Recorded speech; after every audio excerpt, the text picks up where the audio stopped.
Hello दोस्तों, आज के इस वीडियो में हम लोग उत्तक चैप्टर का टॉप 40 एमसीक्यू पढ़ने वाले हैं जो आने वाले एग्जाम के लिए बहुत ही मोस्ट इम्पोर्टेंट होंगे। जैसे एएलपी, एनटीपीसी, ग्रुप डी जो आने वाले अभी एग्जाम है उसके लिए बहुत ही मोस्ट इम्पोर्टेंट हैं। और ये मैंने सारे क्वेश्चन प्रीवियस ईयर लिए हैं। ठीक है दोस्तों, तो चलिए हम लोग स्टार्ट करते हैं। और यहाँ से 1 से 2 क्वेश्चन ज़रूर पूछता है, तो आप वीडियो को लास्ट तक ज़रूर देखिएगा। अब हम लोग का क्वेश्चन है, विभाज्योतक उत्तक कोशिकाओं में निम्न में से क्या अनुपस्थित होता है? तो विभाज्य उत्तक कोशिकाओं में निम्न में से क्या अनुपस्थित होता है हम लोग का? हम लोग का आंसर क्या हो जाएगा? हम लोग का आंसर होगा बी, यानी कि रसधानी अनुपस्थित होता है। तो विभाज्य उत्तक हम लोग क्या होते हैं? उसको हम लोग मेरिस्मेटिक उत्तक कहते हैं। कोशिका विभाजन की क्षमता होती है, तो विभाज्य ऊतक में हम लोग को क्या होती है? तो कोशिका विभाजन की क्षमता होती है। और यह क्या होती है? अवयस्क होती है, यानी कि व्यस्क नहीं होती है, अवयस्क होती है। ठीक है दोस्तों, तो ये सब को ध्यान रखिएगा। मैंने सारे ऑप्शन को भी हल करके बताया है। ठीक है दोस्तों, तो चलिए हम लोग दूसरा क्वेश्चन देखते हैं।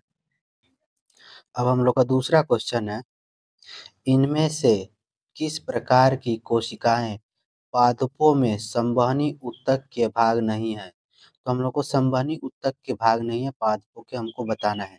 तो हम लोग का आंसर क्या हो जाएगा? आंसर हो जाएगा हम लोग का सी, यानी कोलेकाइमा। तो कोलोनेकाइमा हम लोग क्या होता है? पादपों का संवहनी ऊतक का भाग नहीं होता है। तो हम लोग एक बार पेरेनिकाइमा के बारे में देख लेते हैं। ठीक है दोस्तों, वाहिका क्या होती है और वाहिनिका में क्या होती है। तो हम लोग कोलोनेकाइमा के बारे में देखते हैं। जैसे हम लोग का है कोलोनेकाइमा, कोलोनेकाइमा को हम लोग क्या कहते हैं? स्थूल कोण ऊतक कहते हैं। इसकी कोशिका जीवित होता है। तो कोशिका किसकी जीवित होती है? तो कोलोनेकाइमा की कोशिका जीवित रहती है। कोशिका भित्ति सेलुलोज प्लस पैक्टिन का बना होता है। तो कोशिका किस भित्ति सेलुलोज प्लस पैक्टिन का बना होता है? किसका बना होता है? तो पेरेनिकाइमा का बना होता है। यहाँ से क्वेश्चन पूछता है। ठीक है दोस्तों, ये देखो ग्रुप डी 2022 का क्वेश्चन है, तो ये इम्पोर्टेंट क्वेश्चन है। और ये हम लोग का लचीला प्रदान करता है। तो कोलोनेमा क्या करता है? हम लोग को लचीला प्रदान करता है और मजबूती प्रदान करता है। ठीक है, अब हम लोग देखते हैं जटिल अस्थायी ऊतक। जटिल अस्थायी ऊतक में हम लोग का जाइलम और फ्लोएम आता है। तो जाइलम क्या करता है? हम लोग का मृत हम लोग का यह मृत कोशिका का बना होता है। जाइलम हम लोग क्या होता है? मृत कोशिका का बना होता है। यह जल तथा खनिज लवण का परिवहन करता है। तो जाइलम हम लोग क्या करेगा? तो खनिज और लवण का परिवहन करता है। और परिवहन क्या होता है हम लोग का? एक दिशीय होता है। जाइलम एक दिशीय परिवहन करता है। और जाइलम के प्रकार में हम लोग का, तो वाहिका वाहिका हम लोग क्या होती है? ये वाहिका हम लोग क्या है? तो ये जाइलम का ठीक है, जो जाइलम का एक प्रकार है। ठीक है दोस्तों, फिर वाहिनिकाएं, फिर जाइलम तंतु, फिर जाइलम पेरेनिकाइमा। तो जाइलम पेरेनिकाइमा, जाइलम तंतु, वाहिनिकाएं, और वाहिनिका किसका भाग होता है हम लोग का? तो ये जाइलम का भाग होता है। अब हम लोग देखते हैं फ्लोएम। फ्लोएम यह जीवित कोशिका का बना होता है। तो फ्लोएम हम लोग का क्या होता है? तो जीवित कोशिका का बना होता है। भोजन का परिवहन करता है। तो भोजन का परिवहन करता है ये फ्लोएम, जबकि ये खनिज लवण का परिवहन करता है जाइलम। और परिवहन एक दिश यानी द्विदिशीय होता है। तो फ्लोएम क्या करता है? हम लोग का परिवहन द्विदिशीय होता है। फ्लोएम के प्रकार में कौन कौन से आते हैं हम लोग का? फ्लोएम में आता है हम लोग का चलनी कोशिका आ जाती है, साथ ही असहचर कोशिका आ जाती है, और फ्लोएम तंतु आ जाते हैं, और फ्लोएम पेरेनिकाइमा आता है। तो फ्लोएम में कौन कौन से आते हैं हम लोग का? तो चलनी कोशिका, साथ ही या सहचर कोशिका, फ्लोएम तंतु कोशिका, और फ्लोएम पेरेनिकाइमा। तो यहाँ से एक क्वेश्चन जरूर पूछता है। ठीक है दोस्तों, तो यहाँ से ध्यान रखिएगा ये जाइलम और फ्लोएम से। ठीक है दोस्तों, अब हम लोग अगला क्वेश्चन देखते हैं। कौन सी आकृति फ्लोएम में भोजन की गति का सही निरूपण करती है? तो हम लोग का फ्लोएम के भोजन का गति का सही निरूपण बताना है। तो हम लोग का आंसर क्या हो जाएगा? आंसर हो जाएगा हम लोग का डी, यानी कि ऑप्शन हम लोग का डी है। तो आंसर क्या हो जाएगा हम लोग का? ए सी। ठीक है दोस्तों, तो ये जाइलम के यानी कि फ्लोएम के भोजन के गति का सही निरूपण करता है। तो हम लोग को देखा अभी, तो फ्लोएम क्या कर रहा था हम लोग का, फ्लोएम जीवित कोशिका का बनाता है और यह परिवहन कैसा करता है हम लोग का, परिवहन करता है हम लोग का, भोजन का परिवहन करता है। और परिवहन का तो करता कैसा है, तो द्विदिशीय होता है, यानी कि जाएगा भी और लेकर आएगा भी, ठीक है दोस्तों। तो ये द्विदिशीय परिवहन करता है। वही जाइलम एक दिशीय परिवहन करता है और जल और खनिज लवण का ये परिवहन करता है जाइलम, तो उसको ध्यान रखिएगा। अब हम लोग अगला क्वेश्चन देखते हैं। वसा संग्रहित करने वाले ऊतक को कहा जाता है। तो वसा संग्रहित करने वाले ऊतक को हम लोग क्या कहते हैं, तो हम लोग का आंसर हो जाएगा ए, यानी कि वसामय ऊतक हम लोग का कहेंगे वसा संग्रहित करने वाले को। अब हम लोग का अगला क्वेश्चन है, निम्नलिखित में से किसकी अनुपस्थित जटिल पादपों का एक विशिष्ट गुण है जिसने स्थलीय वातावरण में उनके अस्तित्व के संभव बनाया है।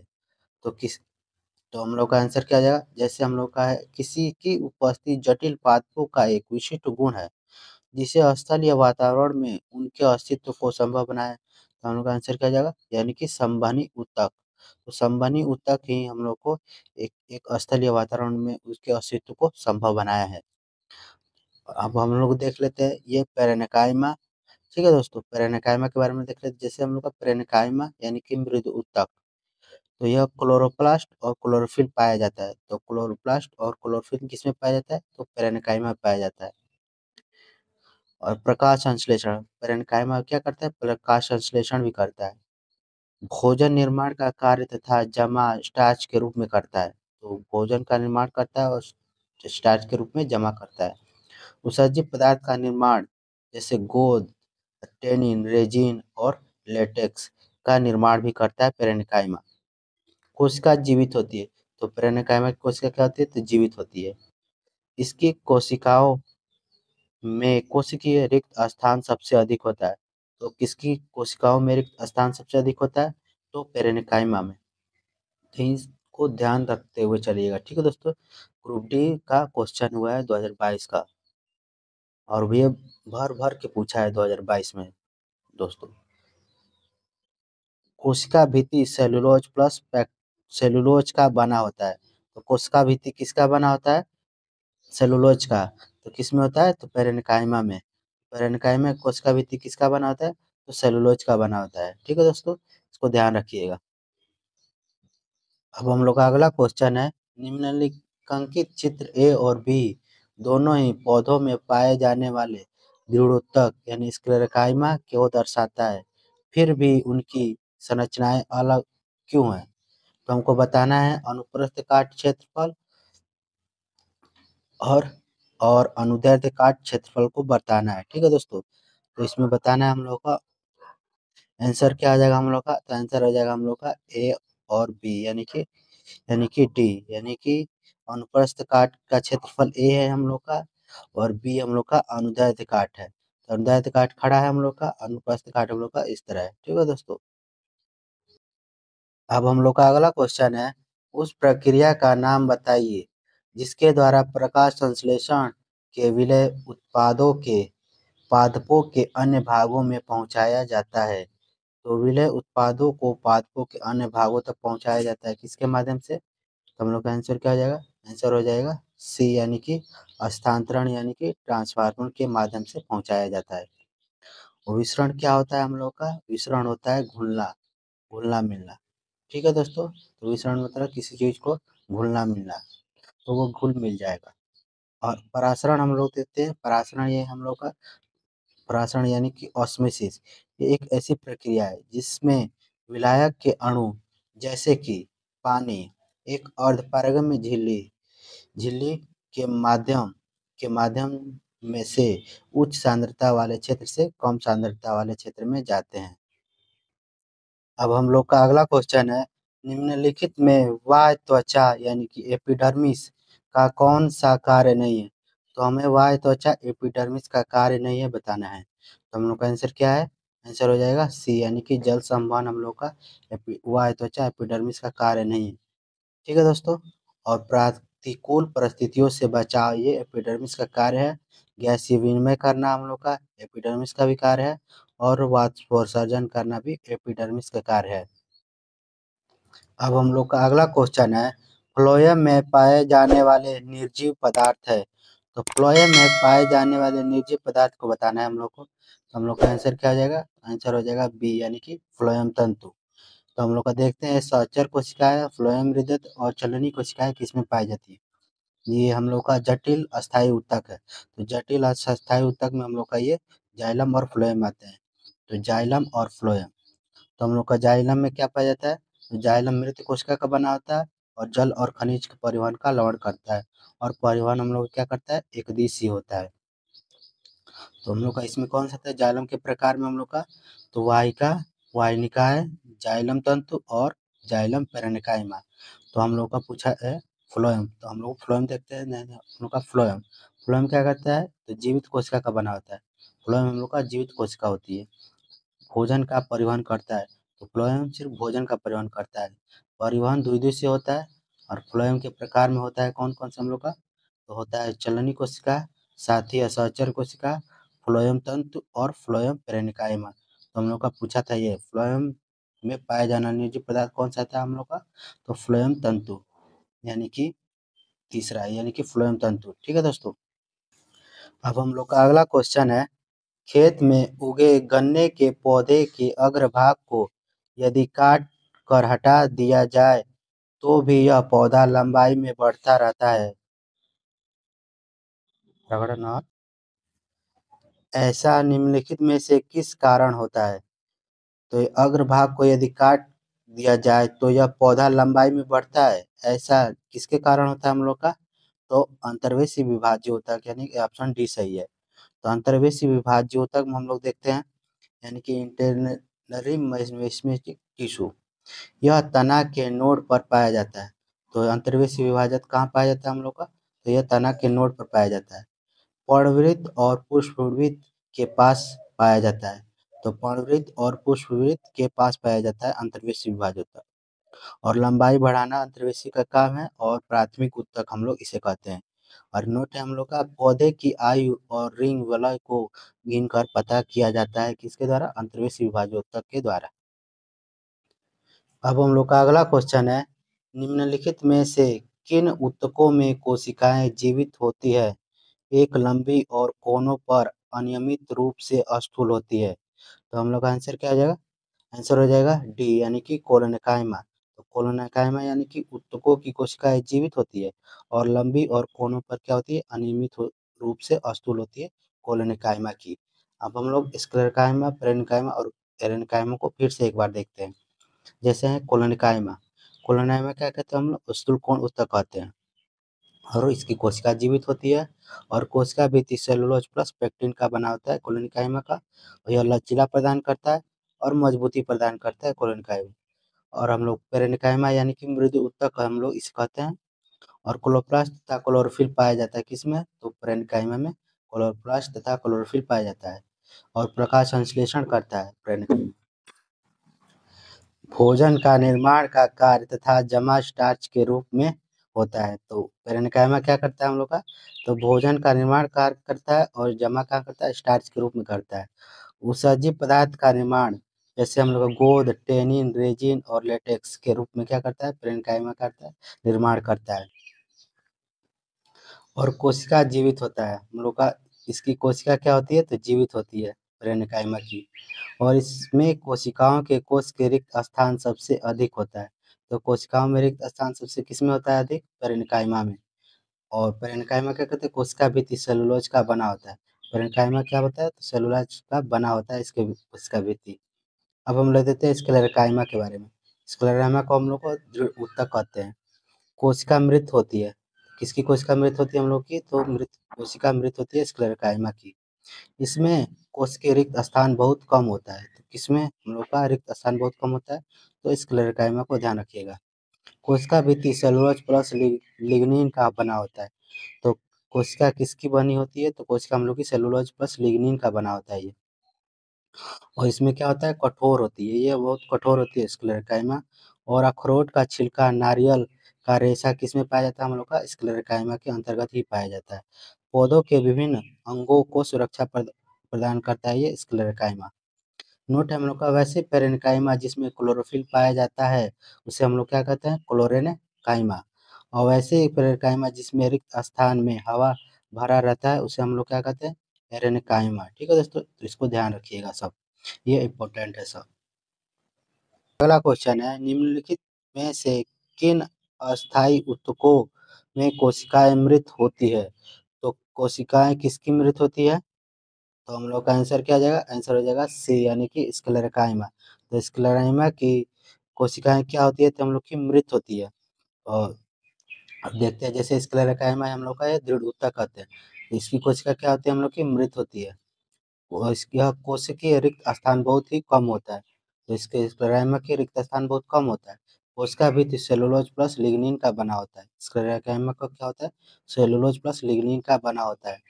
अखरोट का छिलका और नारियल का रेशा किसमें पाया जाता है, हम लोग का स्क्लेरेकाइमा के में पाया जाता है। और पौधे के विभिन्न अंगों को सुरक्षा का काम करती है स्क्लेरेकाइमा। और पेरेन्काइमा और क्लोरोफिल पाया जाता है क्लोरेकाइमा में। ठीक है दोस्तों, और वैसे पेरेन्काइमा जिसमें रिक्त स्थान में हवा भरा होता है उसको हम लोग क्या कहते हैं, रेनेकाइमा। ठीक है दोस्तों, तो इसको ध्यान रखिएगा। और कोलोनेकाइमा है हम लोग का ये, और ये पेरेन्काइमा। ठीक है दोस्तों, तो इसे हम पढ़ लीजिएगा। ठीक है दोस्तों, ये इंपॉर्टेंट है, कई बार पूछा है, बार बार। हम लोग का अगला क्वेश्चन है, साधारण अस्थायी ऊतकों के 3 प्रकार है। तो साधारण ऊतकों के हम लोग को बताना है 3 प्रकार कौन कौन से है। तो हम लोग का आंसर क्या आ जाएगा, आंसर हो जाएगा सी, यानी कि पेरेन्काइमा, कोलोनेकाइमा और स्क्लेरेकाइमा हम लोग का ये ऊतकों के 3 प्रकार है। वो भी साधारण, यानी कि साधारण में अस्थायी ऊतक के 3 प्रकार है। और हम लोग का अस्थाई में कौन से थे, अस्थाई में जटिल आते हैं। ठीक है दोस्तों, जटिल अस्थाई ऊतक में जाइलम और फ्लोएम आते हैं, जाइलम और फ्लोएम, तो इसको ध्यान रखिएगा। अब हम लोग का अगला क्वेश्चन है, किस प्रकार के ऊतक में एक समान कार्य करने वाली विभिन्न प्रकार की कोशिकाएं होती है? तो ऊतक में एक समान कार्य करने वाली विभिन्न प्रकार की कोशिकाएं होती है, तो हम लोग का आंसर क्या है, तो आंसर है हम लोग का मेरिस्मेटिक ऊतक। हम लोग का एक समान कार्य और विभिन्न प्रकार की कोशिकाएं होती है, इसको ध्यान रखिएगा। अब हम लोग का अगला क्वेश्चन है, डैश की कोशिकाएं मृत होती है? तो किसकी कोशिकाएं मृत होती है हम लोग की, यानी कि आंसर क्या आ जाएगा हम लोग का, आंसर हो जाएगा बी, यानी कि दृढ़ ऊतक की कोशिकाएं हम लोग की मृत होती है। दृढ़ ऊतक की कोशिकाएं क्या होती है, मृत होती है। अब हम लोग दृढ़ ऊतक यानी कि स्क्लेरेकाइमा के बारे में देख लेते हैं। जैसे इसकी क्या होती है, कोशिका हम लोग की मृत होती है स्क्लेरेकाइमा की। इसमें कोश के रिक्त स्थान भी बहुत कम होता है। कोशिका भित्ति सेलुलोज प्लस लिग्निन का बना होता है। इसकी कोशिका हम लोग की सेलुलोज प्लस लिग्निन का बना होता है, तो हम लोग को स्क्लेरेकाइमा का, और यह कठोर होती है। और अखरोट का छिलका और नारियल का रेशा किसमें पाया जाता है हम लोग का, तो स्क्लेरेकाइमा के अंतर्गत पाया जाता है। और पौधों के विभिन्न अंगों को सुरक्षा का काम करती है स्क्लेरेकाइमा। और वैसे पेरेन्काइमा जिसमें क्लोरोफिल पाया जाता है उसको हम लोग क्या कहते हैं, क्लोरेनेकाइमा। और वैसे पेरेन्काइमा जिसमें रिक्त स्थान में हवा भरा होता है उसको हम लोग क्या कहते हैं, तो एरेनेकाइमा। ठीक है दोस्तों, इसको ध्यान रखिएगा। अब हम लोग का अगला क्वेश्चन है, फ्लोएम पौधों का संवहनी ऊतक होता है जो डैश का परिवहन करता है। तो फ्लोएम क्या करता है, पौधे संवहनी का ऊतक होता है जो किसका परिवहन करता है, तो हम लोग का आंसर क्या आ जाएगा, तो हम लोग का आंसर हो जाएगा डी, यानी कि पोषक तत्वों का परिवहन करता है। पादपों में रेजिन गोद विशेषकर डैश में संचित होता है। तो पादपों में रेजिन और गोद किस में संचित होता है हम लोग का, तो ये यानी कि पुराने जाइलम में हम लोग का संचित होता है। पादप में रेजिन और गोद में जाकर संचित होता है। अब आपका अगला क्वेश्चन है, भोजन के संग्रहण के लिए जाइलम के कौन सी कोशिकाएं उत्तरदायी है? तो भोजन के संग्रहण के लिए जाइलम की कौन सी कोशिकाएं उत्तरदायी होती है, तो हम लोग का आंसर क्या आ जाएगा, आंसर हो जाएगा यानी कि आंसर है पेरेन्काइमा। तो पेरेन्काइमा क्या करता है, भोजन के संग्रहण के लिए जाइलम की उल्लेख के लिए उत्तरदायी होता है। तो हम लोग का पेरेन्काइमा। तो जटिल अस्थायी ऊतक होता है जाइलम, और जाइलम और फ्लोएम। जटिल अस्थायी ऊतक में जाइलम और फ्लोएम आते हैं। मृत कोशिका का बना होता है, जल खनिज और लवण का परिवहन का करता है, और एक दिशीय होता है। और वाहिका जाइलम तंतु और वाहिनिका है, ये तीनों हम लोग का किस में, वाहिका हम लोग किस में आ जाएगी, ये हम लोग का जाइलम में आती है वाहिका। ठीक है दोस्तों, और जाइलम तंतु हम लोग किस में आ जाएगी, जाइलम तंतु भी इसी जाइलम में आ जाएगी, और वाहिनिका हम लोग की किस में आती है, तो वाहिनिका हम लोग की इसी में आएगी। ठीक है दोस्तों, तो ये जाइलम के प्रकार है। ठीक है दोस्तों, और भोजन का संग्रहण कौन सी कोशिका करती है, हम लोग की पेरेन्काइमा करती है। अब हम लोग का अगला क्वेश्चन है, निम्न में से किस प्राणी ऊतक में चपटी कोशिकाएं होती है। तो हम लोग को चपटी कोशिकाएं कौन किसकी होती है हम लोग की, तो ये हम लोग आंसर किया जाएगा, ये यानी कि सल्की उपकला की प्राणी ऊतक की चपटी होती है कोशिकाएं। ठीक है दोस्तों, इसका ध्यान रखिएगा। अब हम लोग का अगला क्वेश्चन है, किसी पादप में मोटी कोशिका भित्ति वाली ऐसी कोशिकाएं हमें कहाँ मिल सकती है।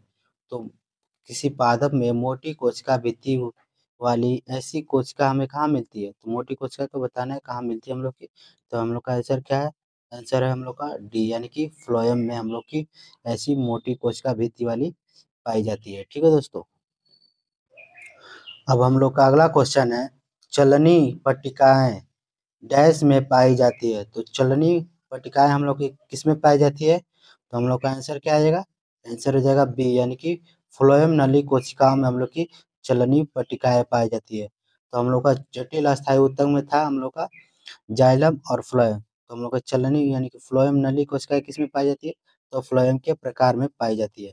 तो फ्लोएम के प्रकार में हम लोग कौन थे, तो जलनी कोशिका, साथी सहचर, फ्लोएम तंतु और फ्लोएम पेरेन्काइमा, ये जाइलम के प्रकार में हम लोग का पाते हैं। ठीक है दोस्तों, तो फ्लोएम नली हम लोग की किसी में थी, तो जाइलम के प्रकार में थी। ठीक है दोस्तों, तो इसको ध्यान रखिएगा। तो हम लोग का अगला क्वेश्चन है, शरीर के इनमें से किस अंग में उपास्थि यानी कि ऊतक मौजूद नहीं होता है। तो हम लोग को बताना है किसमें उपास्थि मौजूद नहीं होता है। तो हम लोग का आंसर क्या आ जाएगा, आंसर हो जाएगा ब्रिक, यानी कि किडनी। किडनी में हम लोग की उपास्थि हम लोग की नहीं होती है। ठीक है दोस्तों, इसको ध्यान रखिएगा, उपास्थि। और नाक, कान और कंठ में हम लोग की उपास्थि मौजूद होती है। ठीक है दोस्तों, अब हम लोग का अगला क्वेश्चन है, पौधों में लचीलापन डैश ऊतक के कारण होता है। तो पौधों में लचीलापन किस ऊतक के कारण होता है हम लोग का, तो हम लोग का आंसर क्या आ जाएगा, आंसर हो जाएगा सी, यानी कि कोलोनकाइमा। कोलोनकाइमा यानी कि पौधों में लचीलापन यानी प्रदान करता है। तो कोलोनकाइमा हम लोग क्या है, तो कोलोनकाइमा यानी कि स्थूल कोण ऊतक कहते हैं हम लोग इसके। और कोशिका जीवित होती है, कोशिका भित्ति सेलुलोज प्लस पेक्टिन का बनाता है। ठीक है दोस्तों, तो इसकी कोशिका किससे बनी होती है, सेलुलोज प्लस पेक्टिन का बनाता है। और लचीलापन क्या प्रदान करता है, तो कोलोनकाइमा हम लोग का लचीलापन प्रदान करता है और हम लोग को मजबूती प्रदान करता है कोलोनकाइमा। ठीक है दोस्तों, इसको ध्यान रखिएगा। और स्क्लेरोकाइमा हम लोग देखते हैं, यानी कि इसको दृढ़ ऊतक कोशिका मृत होती है, इसमें कोश के रिक्त स्थान बहुत ही कम होता है। और कोशिका झिल्ली किसकी बनी होती है, सेलुलोज प्लस लिग्निन का बना होता है। यह कठोर होती है, स्क्लेरोकाइमा में क्या होती है, कठोर होती है। अखरोट का छिलका और नारियल का रेशा हम लोग को ये स्क्लेरोकाइमा के अंतर्गत आते हैं, इसको ध्यान रखिएगा। और पौधों के विभिन्न अक्षों की सुरक्षा प्रदान करती है। ठीक है दोस्तों, इसको ध्यान रखिएगा। अब हम लोग का अगला क्वेश्चन है, रेगिस्तानी पौधों में बाह्य त्वचा यानी कि एपिडर्मिस में डैश की एक मोटी मोमी परत होती है। तो एपिडर्मिस में एक डैश की एक मोटी मोमी परत होती है, हम लोग उसे क्या कहते हैं, तो उसकी किसकी परत बनी होती है हम लोग की, तो आंसर हो जाएगा हम लोग का बी, यानी कि क्यूटिन की एक मोटी मोमी परत बनी होती है। ठीक है दोस्तों, इसको ध्यान देखिए दीजिएगा। अब हम लोग का अगला क्वेश्चन है, नारियल की छाल का निर्माण किस ऊतक द्वारा होता है। तो नारियल की छाल का निर्माण किस ऊतक द्वारा होता है, तो हम लोग का आंसर क्या था, तो आंसर हो जाएगा हम लोग का डी, यानी कि स्क्लेरोकाइमा। तो स्क्लेरोकाइमा में हमको नारियल की छाल का निर्माण होता है। ठीक है दोस्तों, स्क्लेरोकाइमा में हम लोग क्या कहता है, अखरोट और का छिलका और नारियल का रेशा का हम लोग का छाल का निर्माण करता है। ठीक है दोस्तों, स्क्लेरोकाइमा के अंतर्गत। अब हम लोग का अगला क्वेश्चन है, किस प्रकार का ऊतक नारियल का भूसी बनाता है। तो किस प्रकार का ऊतक हम लोग का नारियल का भूसी बनाता है, तो यानी कि सी, यानी कि स्क्लेरोकाइमेट फाइबर हम लोग का नारियल के भूसी बनाता है। ठीक है दोस्तों, तो ये इंपॉर्टेंट है। ठीक है दोस्तों, तो हर एग्जाम में पूछा हुआ है, तो इसको ध्यान रखिएगा। पौधों में फ्लोएम का कार्य होता है। तो पौधों में फ्लोएम का कार्य क्या होता है हम लोग का, तो हम लोग का आंसर हो जाएगा ए, यानी कि खाद्यों का प्रवाह करना ही फ्लोएम का कार्य होता है। ठीक है दोस्तों, अब हम लोग का अगला क्वेश्चन है, डैश में पतली कोशिका भित्ति के साथ अपेक्षाकृत गैर विशिष्ट कोशिकाएं होती है। तो पतली कोशिका भित्ति के साथ साथ अपेक्षाकृत गैर विशिष्ट कोशिकाएं होती है। तो हम लोग का आंसर क्या हो जाएगा? आंसर हो जाएगा यानी कि पेरेन्काइमा में हम लोग की पतली कोशिका भित्ति हो और गैर विशिष्ट कोशिकाएं होती है। तो पेरेन्काइमा को हम लोग क्या कहते हैं? तो मृदु ऊतक होती है। यह क्लोरोप्लास्ट पाया जाता है इसमें और क्लोरोफिल भी पाया जाता है और प्रकाश संश्लेषण का कार्य करता है, भोजन निर्माण में कार्य करता है और जमा कहाँ करता है? तो स्टार्च के रूप में जमा करता है। उत्सर्जी पदार्थ का निर्माण गोंद, टेनिन, रेजिन और लेटेक्स के रूप में का निर्माण करता है। कोशिका भी जीवित होती है, कोशिका जीवित होती है पेरेन्काइमा। इस कोशिकाओं के कोश के रिक्त स्थान सबसे अधिक होता है पेरेन्काइमा में और कोशिका भित्ति सेलुलोज का बना होता है। ठीक है दोस्तों, इसका ध्यान रखिएगा। अब हम लोग का अगला क्वेश्चन है, एक जटिल अस्थायी ऊतक है। तो जटिल अस्थायी ऊतक हम लोग का कौन हो जाएगा? तो हम लोग का ए हो जाएगा ऑप्शन, यानी कि जाइलम। जाइलम और फ्लोएम हम लोग के क्या आते हैं? तो जाइलम और फ्लोएम हम लोग का जटिल ऊतक में आते हैं। ठीक है दोस्तों, तो जटिल अस्थायी ऊतक में हम लोग का जाइलम और फ्लोएम आते हैं। तो मृत कोशिका का बना होता है। तो जो हम लोग का जाइलम किसका बनाता है? तो मृत कोशिका का बनाता है। यह खनिज और लवण का परिवहन करता है और एक दिशीय होता है। जाइलम के प्रकार में वाहिका, वाहिनिकाएं, जाइलम तंत्र और जाइलम पेरेन्काइमा। और फ्लोएम, फ्लोएम हम लोग किसका बनाता है? तो जीवित कोशिका का बना होता है और भोजन का परिवहन करता है फ्लोएम। परिवहन ये दुई दुई से करता है कौन? फ्लोएम। फ्लोएम के प्रकार में चलनी कोशिका, साथी असहचर कोशिका, फ्लोएम तंतु और फ्लोएम पेरेन्काइमा। ठीक है दोस्तों, इसको ध्यान रखिएगा। अब हम लोग का अगला क्वेश्चन है, सामान्य अस्थायी ऊतक नहीं है। तो सामान्य अस्थायी ऊतक नहीं है बताना है हम लोग को। तो सामान्य अस्थायी ऊतक नहीं है हम लोग का, कौन सा हो जाएगा? तो डी, यानी कि जाइलम और फ्लोएम हम लोग का, जाइलम और फ्लोएम हम लोग का अस्थायी ऊतक नहीं है। ठीक है दोस्तों, तो हम लोग का जाइलम और फ्लोएम अस्थायी ऊतक नहीं है। और अस्थायी ऊतक में हम लोग का कौन से आते हैं? तो अस्थायी ऊतक में हमारे को पेरेन्काइमा हो जाता है और कोलोनिकाइमा और स्क्लेरेकाइमा। ठीक है दोस्तों, अस्थायी ऊतक में हम लोग का। और जाइलम हम लोग का क्या होता है? जाइलम और फ्लोएम हम लोग का जटिल अस्थायी ऊतक होता है। ठीक है दोस्तों, उसको ध्यान रखिएगा। अब हम लोग का अगला क्वेश्चन है, तने या जड़ का घेरा डैश के कारण बढ़ता है। तो तना या जड़ का घेरा किसके कारण बढ़ता है हम लोग का? तो आंसर हो जाएगा बी, यानी कि पार्श्व लेटरल विभाज्य ऊतक के कारण क्या होता है? बढ़ता है तना या जड़ का घेरा। हम लोग का अगला क्वेश्चन है, अग्रस्त मेरिस्टेम डैश के शीर्ष विकसित होती शिखा पर पाया जाता है। तो कहाँ पर पाया जाता है हम लोग का? तो आंसर हो जाएगा ए, यानी कि तना और जड़ों पर पाया जाता है। तो हम लोग का अंतर्वेशी विभाज्योतक में हम लोग क्या आते हैं? तो तना के नोड पर पाया जाता है अंतर्वेशी विभाज्योतक और पर्णवृत्त और पुष्पवृत्त के पास पाया जाता है और लंबाई का बढ़ाना इसके कार्य है अंतर्वेशी। और प्राथमिक ऊतक हम लोग इसे कहते हैं अंतर्वेशी विभाज्योतक को। और पौधों के आयु और उसके रिंग वलय को गिनकर पता किया जाता है किसके अंतर्गत? अंतर्वेशी विभाज्योतक के का। अब हम लोग का अगला क्वेश्चन है, डैश के जमा के कारण दीर्घ ऊतक की कोशिकाएं यानी कि भित्तियां मोटी होती है।